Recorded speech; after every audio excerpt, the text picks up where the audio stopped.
Sunday afternoon, it's Valentine's Day. My girlfriend's gone out for a run, so I'm doing a Valentine's Day special to all my subscribers. Let me start off. There's a few things I want to cover in this video. I'm not going to break them down into separate topics because I think longer videos sometimes are more interesting to people watching, and to be honest, I'm just going to roll with it today. Firstly, Eddie Hearn has tweeted out that Anthony Joshua's opponent will be announced tonight at 6 PM via social media, Twitter, etc. Thanks to everyone who sent me a message. Tivertap sent me a message.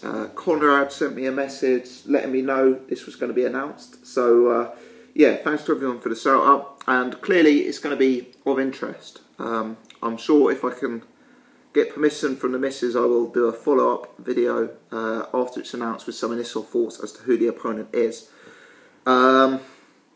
For me, at this stage, the fact that this is being announced on a Sunday night via Twitter doesn't fill me with confidence this is going to be a mega name. You know, if it was going to be a mega name, for me, Sunday night via Twitter is probably not the time to do it. Call me sceptical, but I'm wondering if it's going to be a disappointing name. You know, someone that isn't going to please the average fan. And as a result, they're doing this to try and avoid some of the stick that may come with it otherwise. You know, we shall see. Now, I've had a look at some of the Facebook groups, some of the Twitter comments, etc. People are thinking, you know, there's a lot of uncertainty. People are saying, could it be Tyson Fury after his cryptic tweet from yesterday? You know, a lot of people seem to be buying into the fact that maybe Vladimir Klitschko may retire, not take the rematch after all this, and Tyson Fury will be fighting Anthony Joshua. Obviously, that is highly unlikely. A lot of people have suggested it could be Hughie Fury. Well, I saw a tweet from Hughie Fury's father and promoter, Pete Fury, and Mick Hennessy, saying he was going to fight on the Eubank Jr. Blackwell undercard. So I also struggle to believe that one. I mean, certainly if it was Hughie or Tyson Fury, it would be very, very big news. Is that the kind of news you announce via Twitter on Sunday night? I'm not so sure. Yeah, there's lots of other people throwing out Charles Martin, lots of other people throwing out Joseph Parker. For me, I'm not so sure. I think this is going to be a more sensible opponent. I actually think it's going to be the right kind of opponent. And I think it's going to be somebody who is probably less glamorous and less well known to the casual fan. I'm thinking Carlos Takam. Obviously, that would be an eliminator, or final eliminator for the IBF title. Someone like Romain Stavern, perhaps, who may not be able to come over to the UK for a press conference for whatever reason. I'm thinking it would be someone of that nature. You know, I know Johan de Par's been matched up against Hellenius, but I'm thinking it's going to be someone like that. I'm not thinking it would be Bryant Jennings. If I had put my money on it right now, I'd go Carlos Takam. I think Takam would be the one that I'd be most confident of. But we shall see. Let me know your thoughts in the comments section. You know, I'm filming this at about 1:30, so there's not going to be a long time between this video being uploaded and the opponent being announced. So let's see who gets it right. You know, let's say everyone can have one guess. If I had to have one guess, I'm guessing Carlos Takam. So leave your comments below. I'll give the people who get it right some credit afterwards. But you know, I view the shortlist as Takam, Jennings, Stavern. I'm discounting Tyson Fury, Hughie Fury, Charles Martin, Joseph Parker, but I could be wrong. You know, some people are even saying Chisora. I don't see that. I think he's going to take the Pulev fight. So let me know. Leave your comments anyway. So that was topic one I wanted to cover. I won't go into it in too much depth because there's no point speculating for that long when we're going to find out in 4.5 hours or something like that anyway. Let's move on to the second topic. I did a video yesterday about Scott Quigg, Carl Frampton, the gloves are off. And let me say, I was absolutely amazed by the reaction I got to it. It seemed that the vast majority of people watching it had a completely different opinion to me. And the consensus from the 50 or so comments I got on my video was that Carl Frampton actually emerged as the victor from the gloves are off, which I found to be amazing because I thought Scott Quigg absolutely destroyed him. You know, I thought Quigg walked all over him and made him look silly at times. Now, let me say, I'm not a Scott Quigg fan. Long-time viewers, long-time subscribers of my channel will know I've actually been very critical of Scott Quigg. I've always viewed him as a boring guy and not as interesting a fighter as Carl Frampton. on the other hand, I've been extremely complimentary about Carl Frampton. You know, Carl Frampton's someone who I've rated a lot higher than Scott Quigg historically. So, look, I'm not some Scott Quigg lover who hates Carl Frampton. I'm just saying it how I see it. You know, on this one, I see it as a tight fight, and I think Scott Quigg got very much the better if the gloves are off. You know, there were people who agreed with me. A lot of people, well, not, I'd say 30, 40% of people agreed with me, but the majority certainly disagreed with me. Let me say, the fact that people disagree with me is a good thing. You know, this sport wouldn't be interesting if we all watched it and saw the same thing. You know, this is the very nature of boxing. We'll see fighter A fight fighter B, fighter C fight fighter B, and then when fighter A and fighter C fight each other, we come to different conclusions as to who's going to be victorious, you know. And the fact that there's that uncertainty, the fact that people read things and view things in different ways is what makes this sport interesting, and is why I run a YouTube channel, you know, because the opinions in boxing I personally find to be fascinating. So, you know, it's a good thing. I'm not going to change my mind. I thought Scott Quigg dominated Carl Frampton yesterday, but it all may not matter when it gets to the time of the ring. And whilst I haven't finalised my final decision, despite what I said yesterday, I'm probably leaning more towards Frampton than Quigg at this stage, but more to come on that soon. You know, I've had negative reactions to videos before. I remember my Anthony Joshua versus Dillian Whyte post-fight video. I thought Anthony Joshua's performance was very, very dodgy. You know, I thought it was quite a flawed performance, and I expressed that in my post-fight video, and people got very, very upset with me. So I've had it before where people disagree, and look, my opinion isn't necessarily the right opinion. This YouTube channel is about me expressing what I see, and you know, I've been wrong multiple times, but I'm just saying it how I see it. And Scott Quigg, for me, an uncharismatic, dumb guy, against Carl Frampton, the superstar. I thought Scott Quigg got the better of it. And let me say, just in reaction to some of the comments, some of them that I will disagree with, right? Carl Frampton versus Scott Quigg, who's the legitimate title holder? For me, I'm not that interested.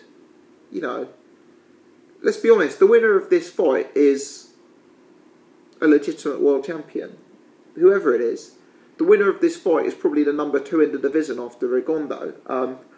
If you look at Frampton and Quigg, you know, you could make an argument that Frampton's higher because he won the belt the right way, or you could make an argument that Quigg's higher because Quigg destroyed Kiko Martinez, whereas Frampton, you know, went later on in the fights with him. What I'm getting at is that you could make an argument either way, but let's be honest, these are guys who have fought at similar levels. They've produced similar levels of form. It's quite hard to separate them. You know, they're there or thereabouts. They're ranked similarly. You know, as a boxing fan, for me, I just want to see the fight. I don't really care who's the legit world champion at this stage. I'm glad that the fight is on. I'm glad that the fight is happening and going ahead. And for me, the history of who won their belt first and whether it's the regular title or the super title is, you know, I can take that or leave it. It's just the fight I want to see. It's a domestic grudge match I want to see. And for me, I don't really buy into this stuff about who's the legitimate champion, you know. I don't really care who the champion is, you know. It's more just, I want to see the fight. I'd want to see the fight if neither of them were champion. The other thing is people are talking about a split and saying, you know, Frampton should get the bigger split. And maybe Frampton should get the bigger split. But in boxing, you very regularly get fights where opponents are made for each other. Mayweather and Pacquiao, Bellew and Cleverly, DeGale and Groves. You know, this is one of those occasions, isn't it? I mean, let's be honest. Whether Carl Frampton's a bigger name, whether he sells more tickets, whether he's the better fighter, Carl Frampton needs Scott Quigg. You know, Carl Frampton needs Scott Quigg. Scott Quigg may need Carl Frampton just as much, don't get me wrong. But this isn't one-sided. Where is Carl Frampton going to get this money if he doesn't fight Scott Quigg? You know, even if Frampton fought Rigondeaux, even if he fought Santa Cruz, even if he fought Danair, the interest in those fights is nowhere near as much as the interest in Frampton versus Quigg. You look at the ticket sales. I imagine this will be a pay-per-view smash hit. He's not going to get that elsewhere. And these two guys need each other. You know, you look at Amir Khan, Kell Brook. I really wanted that fight to happen. But the truth is, in hindsight, Amir Khan did have other options. The Danny Garcia fight was a big fight. The Canelo fight is a monstrous fight. You know, Carl Frampton doesn't have those other options. Let's be honest. Don't get me wrong, there are other big fights for Frampton. I'm sure he could make a legacy, make some money without Scott Quigg. But there aren't other fights at this level that are going to do, you know, let's say between 250,000 and 500,000 pay-per-view buys. And yeah, I think Quigg plays his part in this. Don't overlook that. And this is coming from someone who I consider myself to be more of a Frampton fan than a Quigg fan. So yeah, a bit more on that. Let me change to the final topic I wanted to cover today. So, news broke yesterday, Gareth Davis of The Telegraph broke it, that Floyd Mayweather and Eddie Hearn have come up with a deal. And Floyd Mayweather and Eddie Hearn are going to be having co-promotional events in the UK where Floyd Mayweather fighters may be matched up against Eddie Hearn fighters. I like it. I do like it. I think it's a good thing. Let me just talk about what I see happening behind the scenes here. You know, there's been a lot of rumours recently about, is PBC dying? Is their business model wrong? Have they thrown out too much money? Let me say I haven't overly bought into those rumours. You know, I've got to think that Al Heyman is a much more sophisticated, much more intelligent businessman than me, sitting in my one-bedroom rented studio apartment with the dodgy wallpaper. The truth is, there's no way me sitting at home reading an article on Boxing Scene is going to work out a business problem more than Al Heyman. You've got to think that he's got it all worked out. So I haven't bought into the fact that Heyman's just been hemorrhaging money and his business plan is completely flawed. I assume there's more of a sophisticated plan of attack from Al Heyman and PBC. But regardless, rumours are rife that they're going to go bust. They've thrown out way too much money. It's going to die. And potentially, this move plays some benefit to Floyd Mayweather, if that is the case. Because fighters in America have been getting much, much bigger purses, and without pay-per-view. You know, they've been commanding huge 7-figure purses just fighting on PBC broadcasts. Now, guys like Badu Jack, Adrian Broner, Ashley Fairpain, Jaleon Love, you know, guys who Mayweather either promotes or is closely associated with. Mayweather's probably thinking, you know, if the PBC money goes for these kind of guys, they're not pay-per-view fighters in their own right at this stage. Let's say James DeGale wanted to unify with Badu Jack. I don't see that as a pay-per-view fight in the States. I don't. I mean, people might call me mad, but I don't see those kind of fights being made on pay-per-view. I see them being made on PBC. Now, I think Mayweather and Eddie Hearn are looking at the money in the UK, are looking at the tickets we sell in the UK, and are looking at the pay-per-view success more recently we've had in the UK. Let's not forget, best part of 500,000 pay-per-view guys for a British title fight between White and Joshua. And I think it's in the mutual interest of these guys if fighters like Badu Jack do something they haven't done in the past and travel to the UK for a fight. Because whilst I don't think the Gale versus Jack is pay-per-view in the States, I think with the right build, that would be classed as pay-per-view in England.